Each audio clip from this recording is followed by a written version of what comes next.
Hey there's Synthrones. Today we're going to be talking about the Behringer Poly D. Hi, I'm Pure Ambient Drone, and this is my channel where I vlog about synthesizers.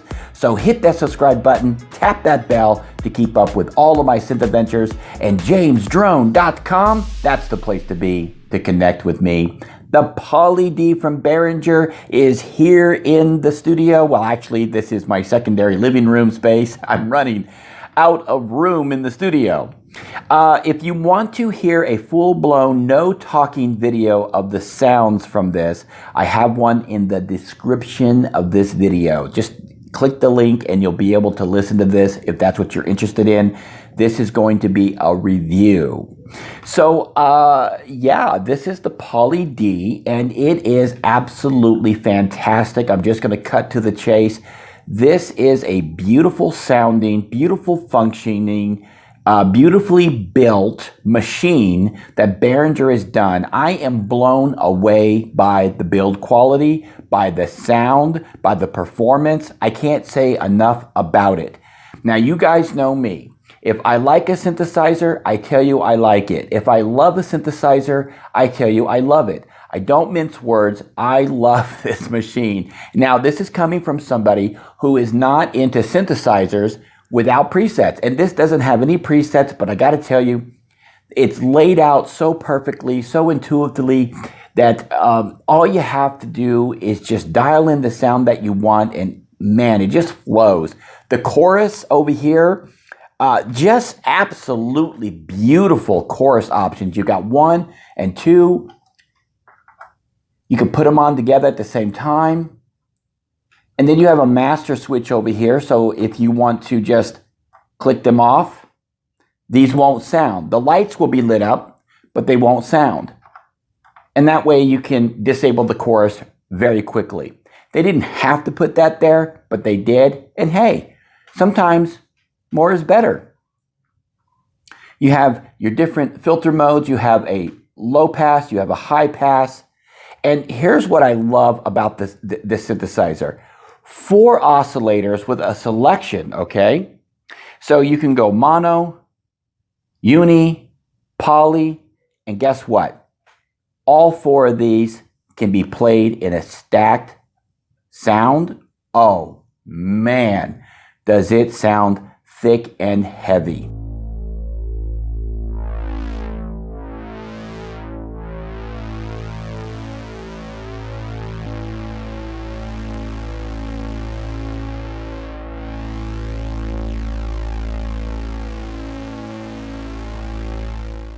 Now, getting to all the individual oscillators, you have all these different selections of waveforms.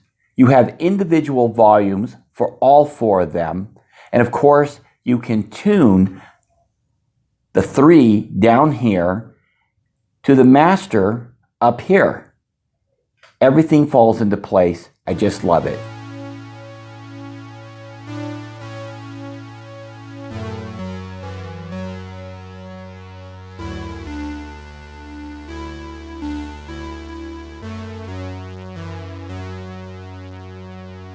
I had the Model D, and I absolutely loved that one as well. I don't have that anymore because I was thinking at the time I should invest in one of these. It's the big brother of the Poly D. It's everything the Poly D is and more. And so I would highly recommend that if you're looking for one monosynth and you want that Moog sound, and I believe from what I've heard that this does give you the Moog sound. If you want that Moog sound and you want it on a budget, this is the way to go. Besides, where are you going to find a 4 paraphonic voice Moog sounding clone anywhere, let alone for, I paid $6.99 delivered for this. And that's so inexpensive. And the build quality is just fantastic. I absolutely love this synthesizer. And I actually already had somebody that wanted to trade it for something. And I almost did it just because what they were trading it for was, wow, so tempting. But I was able to work out a different trade for some Juno 2s to get what I wanted and still keep my Poly D. That's how much I'm liking this synthesizer, that I had a chance to trade it off after doing my demos and my videos on it. And I decided, hey, I am going to keep this one. I really, really think that this is a great addition to any studio. I'm anxious to compare this alongside with my Moog 1 to give you some sound samples, just to let you hear the different characters of the two synthesizers together. So maybe in a future video, I will do that for you guys. That would be, I think, very exciting. But this is just my thoughts on the Poly D. I'm very happy with it. It's built much better than I imagined that it would be. It's very solid, very heavy.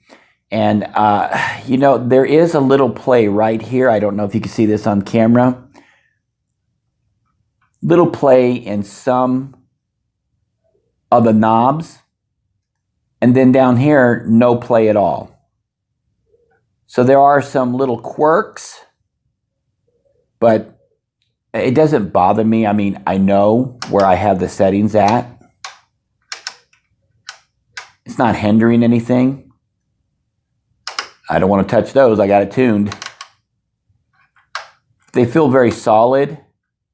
Like I said, a little play in some of the knobs, and then in others, none. These knobs here, very solid. Very solid on these knobs. So it's not badly built whatsoever. It is very well built with just a few little quirks here and there. But you know, I've got a friend who has my old Prophet 3, or excuse me, Pro 3, and they just told me that the mod wheel was loosening up on them, and they had to open it up and tighten some screws on that. And that is a $1,600 synthesizer. And it didn't survive a couple of shippings as far as the mod wheel went. No big deal. Nothing's broken. He just had to tighten the mod wheel back up. But he had to take it apart to do that. That's a $1,600 synthesizer. So you don't always get perfection. You never get perfection. But you don't always get better quality or better build just because you pay more money.